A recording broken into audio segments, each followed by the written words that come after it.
ஓம் ஸ்ரீ சத்குரு சாய்நாதரின் திருவடிகள் போற்றி. Hi friends, இந்த நாள் உங்கள் அனைவருக்கும் ஆசீர்வாதமிக்க நாளாக அமைந்திட இறைவனை வேண்டி வீடியோவுக்குள் அளிக்கிறேன். நாம் ஸ்ரீ சாயி சச்சரிதம் 8வது அத்தியாயம். சென்ற வீடியோவில் மானிடப் பிறவியின் முக்கிய நோக்கமே நமக்களிக்கப்பட்ட ஞானத்தின் மூலம் இறைவனை சென்றடைவது, அதாவது உடம்பை புறக்கணித்தலோ அல்லது செல்லமாக பராமரிக்கவோ கூடாது. மாறாக முறையாக பராமரிக்க வேண்டும்.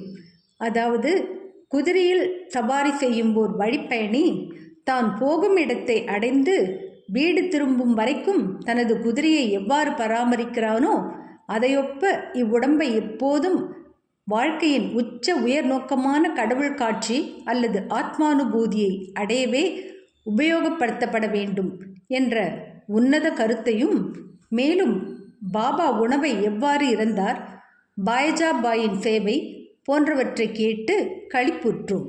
இந்த 9வது அத்தியாயத்தில் பாபாவின் ஆணைகளுக்கு கீழ்ப்படிதல், படியாதலின் விளைவு, பிச்சை எடுப்பதும் அதன்பின் ஒளிந்திருக்கும் உண்மைகள் போன்ற பலவற்றை தெரிந்து கொள்ளப் போகிறோம். வாங்க வீடியோவுக்குள் போகலாம். அத்தியாயம் 9. விடைபெறும்போது சாய்பாபாவின் ஆணைகளுக்கு கீழ்ப்படிதல், கீழ்ப்படியாதிருத்தலின் விளைவு, சில நிகழ்ச்சிகள், பிச்சை எடுப்பதும் அதன் அவசியமும், பக்தரின் தர்கட் குடும்பத்தின் அனுபவம், பாபா எவ்வாறு திருப்தியுடன் உண்பிக்கப்பட்டார். முந்தைய அத்தியாயத்தின் முடிவில் விடைபெறும்போது பாபாவின் ஆணைகளுக்கு கீழ்ப்படிந்தவர்கள் நன்மை அடைந்தனர் என்றும் அவைகளுக்கு கீழ்ப்படியாதவர்கள் பல துர்சம்பவங்களுக்கு ஆளானார்கள் என்றும் மட்டுமே கூறப்பட்டது.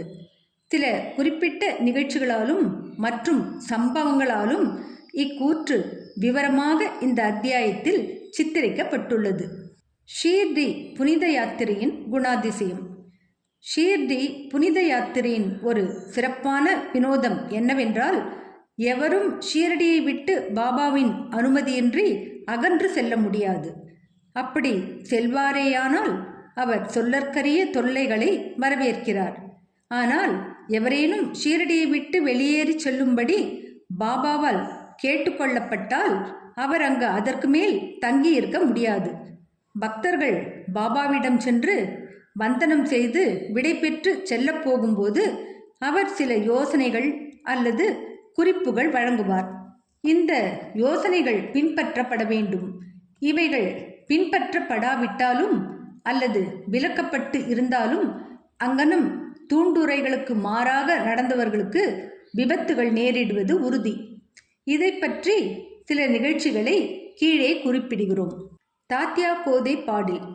தாத்யா கோதை பாடில் ஒருமுறை கோபர்காவன் கடைவீதிற்கு குதிரை வண்டியில் சென்று கொண்டிருந்தார். அவர் மசூதிக்கு அவசரமாக திரும்பி வந்து பாபாவை வணங்கி தான் கோபர்காவன் கடைவீதிற்கு செல்லப்போவதாக கூறினார்.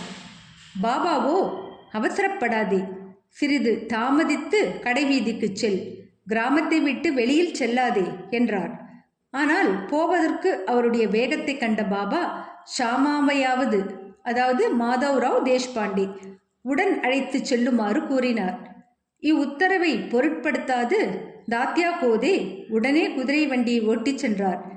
2 குதிரைகளில் ரூ. 300 விலையுள்ள குதிரை மிகவும் சுறுசுறுப்பாகவும் இருப்பு கொள்ளாமலும் இருந்தது.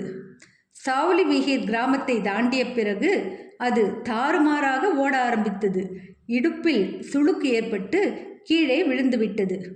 தாத்யா அதிகமாக காயப்படவில்லை. ஆனால் சாய்பாபாவின் உத்தரவை நினைவிற் கொண்டார். மற்றொரு சந்தர்ப்பத்தில் கோல்ஹர் கிராமத்திற்கு செல்லும் போது பாபாவின் நெறிமுறையை மதிக்காமல் குதிரை வண்டியில் சென்றபோது அதுவும் இதே கதிக்கு இலக்காகியது. ஐரோப்பிய பெருந்தகை. ஷீரடிக்கு ஒரு முறை ஒரு ஐரோப்பிய பெருந்தகை ஏதோ ஒரு குறிக்கோளுடன் நானா சாஹேப்பின் அறிமுக குறிப்புடன் வந்தார். ஒரு கூடாரத்தில் சௌகரியமாக தங்க வைக்கப்பட்டார். அவர் பாபாவின் முன் மண்டியிட்டு பாபாவின் கையை முத்தமிட விரும்பினார். எனவே அவர் 3 முறை மசூதிக்குள் நுழைய முயன்றார். ஆனால் அவர் அப்படி செய்வதை பாபா தடுத்துவிட்டார். கீழேயுள்ள திறந்த வெளிமுற்றத்தில் அமர்ந்து பாபாவின் தரிசனத்தை செய்யும்படி கேட்கப்பட்டார். தமக்கு அளிக்கப்பட்ட வரவேற்பை கண்டு மகிழாத ஐரோப்பியர் ஷீரடியை விட்டு உடனே புறப்பட விரும்பி விடை பெறுவதற்காக வந்தார். பாபா அவரை அடுத்த நாள் போகும்படியும் அவசரப்பட வேண்டாம் என்றும் கூறினார். மக்களும் அவரை பாபாவின் அறிவுரையின்படியே செய்ய வேண்டிக் கொண்டனர். இவற்றையெல்லாம் செவிமடுக்காது அவர் ஒரு குதிரை வண்டியில் ஷீரடியை விட்டு புறப்பட்டார். முதலில் குதிரைகள் ஒழுங்காக ஓடின. ஆனால் சாவ்லிவிஹிர் கிராமத்தை தாண்டியதும் எதிரில் ஒரு சைக்கிள் வந்தது. இதை கண்டு குதிரைகள் மிரண்டு வேகமாக ஓடின. குதிரை வண்டி தலைகீழாக கவிழ்ந்தது. அந்த பெருந்தகை கீழே விழுந்து சிறிது தூரம் தரையில் இழுத்துச் செல்லப்பட்டார். உடனேயே அவர் காப்பாற்றப்பட்டார். என்றாலும் தனக்கு ஏற்பட்ட காயங்களை குணப்படுத்துவதற்காக கோபர்காவன் மருத்துவமனைக்கு சென்று படுக்க வேண்டியதாயிற்று. இத்தகைய அனுபவங்கள் கணக்கில் அடங்கா. பாபாவின் ஆணைகளுக்கு கீழ்ப்படியாதவர்கள் ஏதோ ஒரு விதத்தில் விபத்துக்கு உள்ளானார்கள் என்றும், அவைகளுக்கு கீழ்ப்படிந்தவர்களோ பத்திரமாகவும் மகிழ்ச்சியாகவும் இருந்தனர் என்றும் எல்லா மக்களும் பாடம் கற்றுக்கொண்டனர். பிச்சை எடுப்பதன் தேவை. பிச்சை எடுப்பதை பற்றிய கேள்விக்கு தற்போது திரும்புவோம். பாபா உண்மையிலேயே அத்தகைய பெரிய சிறப்புடையவராக கடவுளாக இருந்தால் தமது வாழ்நாள் முழுக்க பிச்சை எடுக்கும் வழக்கத்தை ஏன் அவர் மேற்கொண்டவராய் இருக்க வேண்டும் என்னும் கேள்வி சிலரது உள்ளத்தில் எழக்கூடும். இக்கேள்வி 2 நோக்கு நிலைகளில் கருதப்பட்டு விடையிறுக்கப்படலாம். 1. பிச்சை எடுத்து வாழ்வதற்கு உரிமையுள்ள தகுதியான மக்கள் யார்? வம்சாபிருத்தி, செல்வம், புகழ் இம்மூன்று முக்கிய ஆசைகளையும் துறந்து துறவை மேற்கொள்வோரே பிச்சை எடுத்து வாழ தகுதியுடையவர் ஆவோர் என்று நமது சாஸ்திரங்கள் பகருகின்றன. இவர்கள் சமைப்பதற்கு ஏற்பாடுகளை செய்து வீட்டில் உண்ண முடியாது. அவர்களை உண்பிக்க வேண்டிய கடமை இல்லறத்தாரின் தோள்களில் விழுகிறது. சாய்பாபா இல்லறத்தாரும் அல்ல, வான பரஸ்தரும் அல்ல. அவர் பிரம்மச்சரியம் அனுஷ்டித்த ஒரு துறவி, அதாவது சிறுபருவம் முதற்கொண்டே துறவி ஆவார். இப்பிரபஞ்சமே தமது வீடு என்பதும் தாமே பிரபஞ்ச ஆதாரமும் அழிவற்ற பிரம்மமும் ஆகிய பகவான் வாசுதேவர் என்பதும் அவருடைய உறுதியான அபிப்பிராயமாகும். எனவே அவருக்கு இறந்து உண்ணும் வழக்கத்திற்கு முழு உரிமை இருக்கிறது. 2. மற்றவை கீழ்கண்ட நிலையின்படி பஞ்ச் சூனா 5 பாவங்களும் அவைகளின் பிராயச்சித்தமும். உணவுப் பொருட்களும் சாப்பாடும் தயாரிப்பதற்காக இல்லறத்தார் 5 செயல்கள் அல்லது நடைமுறைகளை மேற்கொள்ள வேண்டியதாய் இருக்கிறது. அதாவது 1. கண்டனி பொடியாக்குதல், 2. பேஷனி அரைத்தல், 3. உதக்கும்பி பானைகளை கழுவுதல், 4. மார்ஜனி பெருக்கி சுத்தப்படுத்துதல், 5. சுள்ளி அடுப்பு பற்ற வைத்தல்.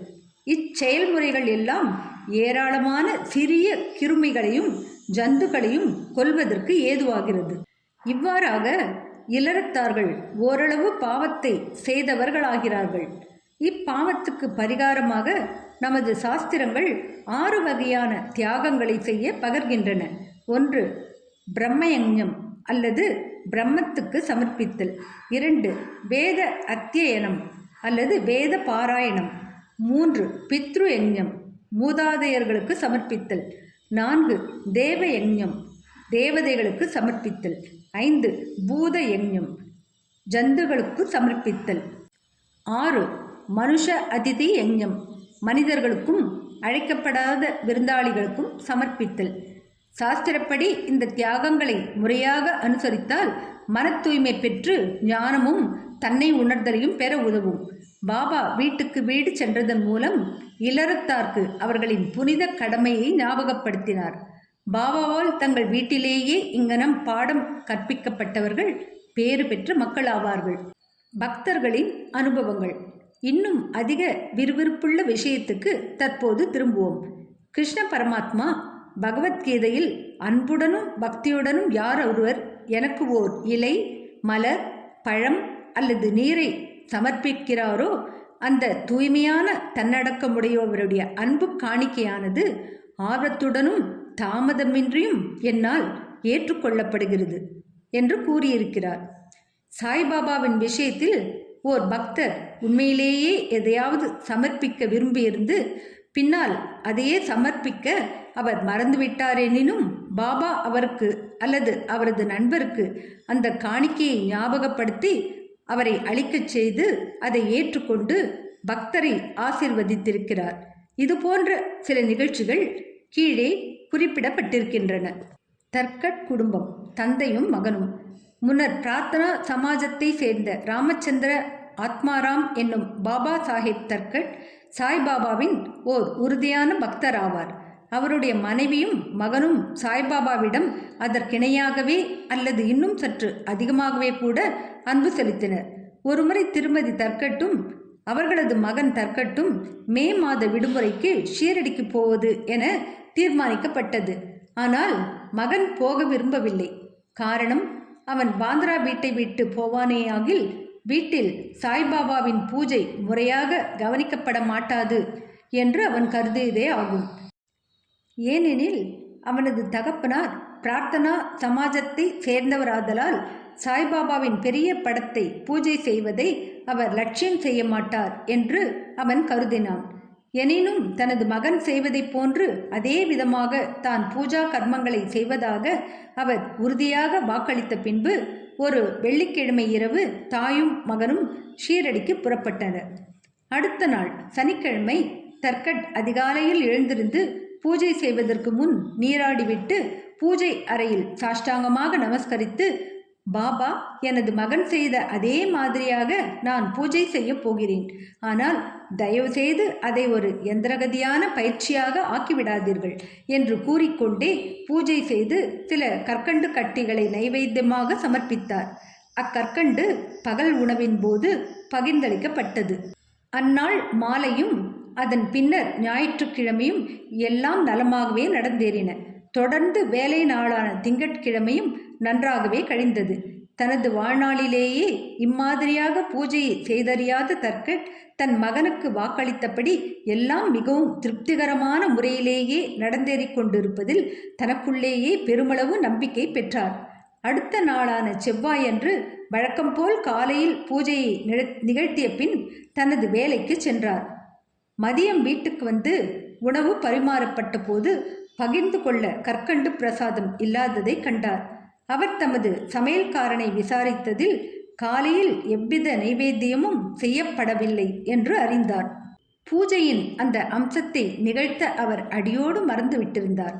இது குறித்து தனது இருக்கையை விட்டு எழுந்திருந்து பூஜை அறையில் விழுந்து வணங்கி தமது தவறுதலுக்காக வருத்தம் தெரிவித்து, அதே நேரத்தில் இத்தகைய ஒரு சாதாரணமான நடைமுறை விஷயத்தில் வழிகாட்டாததற்காக பாபாவை அவர் கடிந்து கொண்டார்.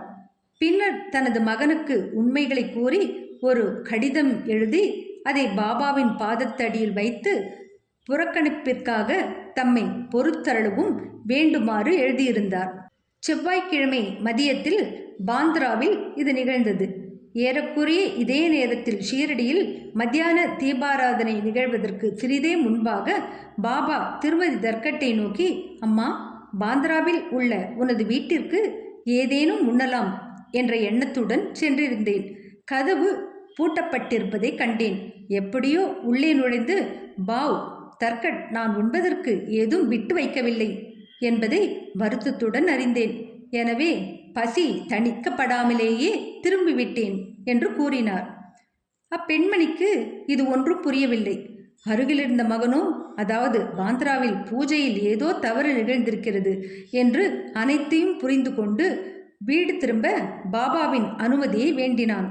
பாபா இதை மறுத்தார்.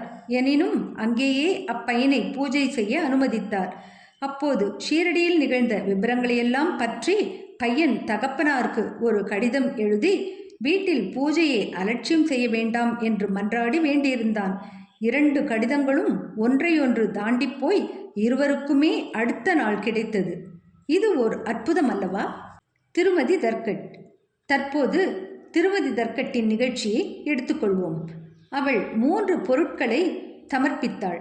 அதாவது பரீத், கத்தரிக்காய் தயிர் பச்சடி, 2 காச்சர்யா, முழு கத்தரிக்காய் பொரியல், 3. பேடா, பால் கேக். இவற்றை பாபா எங்கனம் ஏற்றுக்கொண்டார் என்பதை பார்ப்போம். ஒருமுறை பாபாவின் பெரும் பக்தரான பாந்திராவை சேர்ந்த ரகுவீர் பாஸ்கர் புரந்தரே என்பவர் ஷீரடிக்கு தன் குடும்பத்துடன் புறப்பட்டார். பாந்திராவில் திருமதி புரந்தரேயிடம் திருமதி தர்கட் சென்று அவளுக்கு 2 கத்தரிக்காய்கள் அளித்து ஷீரடியில் ஒரு கத்திரிக்காயில் பறித்தும் மற்றதில் காச்சர்யாவும் செய்து பாபாவுக்கு அவற்றை பரிமாறும்படி கூறியிருந்தாள். ஷீரடியை அடைந்த பின்னர் திருமதி புரந்தரே தனது பரீத்துடன் மசூதிக்கு சென்ற அதே தருணத்தில் பாபா தமது சாப்பாட்டிற்காக அமர்ந்து கொண்டிருந்தார். பாபா பரீத் மிகவும் ருசியாக இருப்பதை கண்டார். எனவே அவர் அதை அனைவருக்கும் பகிர்ந்தளித்து தனக்கு இப்போது காச்சர்யா வேண்டுமென கூறினார். ராதா கிருஷ்ண மாய்க்கு பாபா காச்சர்யாக்கள் வேண்டுகிறார் என்ற செய்தி அனுப்பப்பட்டது. அது கத்தரிக்காய் சீசன் இல்லையாதலால் அவள் குழப்பமடைந்தாள். கத்தரிக்காயை எப்படி பெறுவது என்பதே தற்போதைய பிரச்சனை. பரீத்தை யார் கொண்டு வந்தார் என்று விசாரித்ததில் காச்சர்யா பரிமாறும் பணியிலும் திருமதி புரந்தரே ஒப்புவிக்கப்பட்டிருந்தாள் என அறியப்பட்டது. காச்சர்யாவை பற்றிய பாபாவின் வேண்டுதலின் உட்குறிப்பை அனைவரும் புரிந்து கொண்டனர். எங்கும் வியாபித்திருக்கும் அவர்தம் ஞானத்தை கண்ட அனைவரும் ஆச்சரியத்தில் செயலிழந்தனர். 1915 வருடம் டிசம்பர் மாதத்தில் கோவிந்த் பாலாராம் மான்கர் என்பவன் தனது தந்தையின் திவசங்களையெல்லாம் செய்வதற்காக ஷீரடிக்கு செல்ல விரும்பினான். புறப்படுவதற்கு முன் திருமதி தர்கட்டை பார்க்க வந்தான். அப்போது பாபாவுக்கு ஏதேனும் கொடுத்தனுப்ப வேண்டுமென்று திருமதி தர்கட் நினைத்தாள். வீடு அனைத்திலும் தேடியும் முன்னமே நைவேத்தியமாக அளிக்கப்பட்டிருந்த பேடா ஒன்றை தவிர வேறெதையும் அவள் காணவில்லை. பையன் கோவிந்த் மிகவும் துயர்கொண்ட நிலையில் இருந்தான். எனினும் பாபாவிடம் கொண்டுள்ள பெரும் பக்தியின் காரணமாக அவனிடம் பேடாவை கொடுத்து அனுப்பினாள். பாபா அதனை ஏற்றுக்கொள்வார் என நம்பினாள். கோவிந்த் ஷீரடிக்கு சென்று பாபாவை கண்டான். ஆனால் பேடாவை தன்னுடன் எடுத்துச் செல்ல மறந்துவிட்டான். பாபா பொறுத்திருந்தார். மறுபடியும் மாலையில் சென்றபோதும் பேடாவை கொண்டு செல்லாமல் பெருங்கையுடன் சென்றான். பாபா இதற்கு மேல் பொறுக்க இயலாதவராய், எனக்கு நீ என்ன கொண்டு வந்திருக்கிறாய் என்று கேட்டார். ஒன்றுமில்லை என பதில் வந்தது. மீண்டும் பாபா அவனை கேட்டார். அதே பதில்தான் அளிக்கப்பட்டது. பின்னர் பாபா, நீ புறப்படும் போது அம்மா உன்னிடம் எனக்காக இனிப்பு பலகாரம் கொடுக்கவில்லையா என்ற குறிப்பான வினா ஒன்று கேட்டார். உடனே பையனுக்கு எல்லாம் நினைவு வந்தது. வெட்கமடைந்து பாபாவிடம் தன்னை மன்னிக்க வேண்டிக் கொண்டு தான் இருந்த இடத்திற்கு ஓடிப்போய் பேடாவை கொண்டு வந்து பாபாவிடம் கொடுத்தான். கையில் அதை பெற்ற உடனேயே பாபா வாயிலிட்டு பேராவலுடன் விழுங்கிவிட்டார். இவ்வாறாக திருமதி தர்கட்டின் பக்தி கண்டுணரப்பட்டு ஏற்றுக்கொள்ளப்பட்டது. மனிதர் எவ்விதம் என்னை நம்புகிறார்களோ அவ்விதமே நான் அவர்களை ஏற்றுக்கொள்கிறேன். கீதை அத்தியாயம் 4 ஸ்லோகம் 11 என்பது இந்நிகழ்ச்சியால் நிரூபிக்கப்பட்டது. பாபா எவ்வாறு திருப்தியுடன் உண்பிக்கப்பட்டார்? ஒருமுறை திருமதி தர்கட் ஷீரடியில் ஒரு குறிப்பிட்ட வீட்டில் தங்கியிருந்தார். மதிய உணவு தயாராகி பதார்த்தங்கள் பரிமாறப்படும் போது பசியுள்ள ஒரு நாய் அங்கு வந்து குரைக்கத் தொடங்கியது. திருமதி தர்கட் உடனே எழுந்திருந்து ஒரு ரொட்டி துண்டை விட்டெறியவும் அது மிகுந்த சுவை உணர்வோடு அதை கவ்வி விரைவாக விழுங்கிவிட்டது. பிற்பகல் அவள் மசூதிக்கு சென்று சிறிது தூரத்தில் அமர்ந்தபோது சாய்பாபா அவளிடம், அம்மா, நான் பெருமளவு திருப்தியுறும் வகையில் எனது பிராணங்கள் யாவும் நிறைவு பெற்றன. இவ்விதமாக எப்போதுமே நடப்பாயாக. இது உன்னை நன்னிலையில் வைக்கும். இம்மசூதியில் அமர்ந்து கொண்டு பொய் பேசவே மாட்டேன். என்னிடம் இவ்விதமாக இரக்கம் கொள்வாய். முதலில் பசியாய் இருப்போர்க்கு உணவு கொடுத்து பின் நீ உண்பாயாக. இதை நன்றாக கவனித்துக்கொள் என்று கூறினார். முதலில் அவளால் இதன் பொருளை உணர இயலவில்லை. எனவே அவள், எங்கனும் நான் தங்களுக்கு உணவு அளித்திருக்க முடியும்? நானே உணவுக்கு மற்றவர்களை சார்ந்து பணம் கொடுத்து சாப்பிட்டு கொண்டிருக்கிறேன் என கூறினாள். இதற்கு பாபா, அந்த கவர்ச்சிமிகு ரொட்டியை உண்டு நான் மனப்பூர்வமாக திருப்தி அடைந்தேன். நான் இன்னும் ஏப்பம் விட்டு கொண்டிருக்கிறேன். உணவு வேளைக்கு முன்னர் நீ பார்த்து ரொட்டி அளித்த நாயானது என்னுடன் ஒன்றியதாகும். இவ்வாறாகவே மற்ற உயிரினங்களும், அதாவது பூனைகள், பன்றிகள், ஈக்கள், பசுக்கள் முதலியன என்னுடன் ஒன்றானவைகள் ஆகும். நான் அவைகளின் உருவத்தில் உலாவிக் கொண்டிருக்கிறேன். என்னை இவ்வனைத்து படைப்புயிர்களிலும் பார்க்கிறவன் எனக்கு உகந்தவன். எனவே துவைதத்தையும் பேதத்தையும் ஒழித்து இன்று செய்ததைப் போல் எனக்கு சேவை செய் என்று கூறினார். இவ்வமிர்தத்தினை நிகர்மொழிகளை கேட்டு அவள் உருகி அவளது கண்கள் பனித்து தொண்டை அடைத்து அவளது மகிழ்ச்சி எல்லையற்றதாக ஆகியது. நீதி: கடவுளை எல்லா படைப்புயிர்களிலும் காண்பாயாக என்பதே இவ்வத்தியாயத்தின் நீதியாகும். உபனிஷதங்கள், பகவத்கீதை, பாகவதம் இவைகளெல்லாம் ஜீவராசிகள் அனைத்திலும் கடவுள் அல்லது தெய்வீகத்தை காணும்படியாகவே வற்புறுத்தி அறிவுறுத்துகின்றன. இவ்வத்தியாயத்தின் முடிவில் சொல்லப்பட்ட நிகழ்ச்சியாலும் இன்னும் பல சந்தர்ப்பங்களிலும் உபனிஷத போதனைகளை எவ்வாறு நடைமுறைக்கு கொண்டு வருவது என்று சாய்பாபா விளக்கி காட்டியிருக்கிறார். இவ்வாறாக சாய்பாபா உபனிஷத்தின் விரிவுரையாளராக அல்லது குருவாக இருந்தருளினார். ஸ்ரீ சாயியை பணிக. அனைவருக்கும் சாந்தி நிலவட்டும். அடுத்த அத்தியாயத்தில் பாபாவின் வாழ்க்கை நடைமுறை, அவர் படுக்கும் பலகை, ஷீரடியில் அவரின் வாசம் போன்ற பலவற்றை தெரிந்து கொள்ளப் போகிறோம். என்ன ஃப்ரெண்ட்ஸ், இந்த வீடியோ பிடிச்சிருந்தால் லைக் பண்ணுங்கள், ஷேர் பண்ணுங்கள், சேனலை சப்ஸ்கிரைப் பண்ணுங்கள். எனக்கு இதுவரை சப்ஸ்கிரைப் பண்ணியுள்ள அனைவருக்கும் என்னுடைய மனமார்ந்த நன்றிகள். மீண்டும் அடுத்த வீடியோவில் சந்திக்கும் வரை உங்கள் அனைவருக்கும் நன்றி கூறி விடைபெறுகிறேன். வணக்கம்.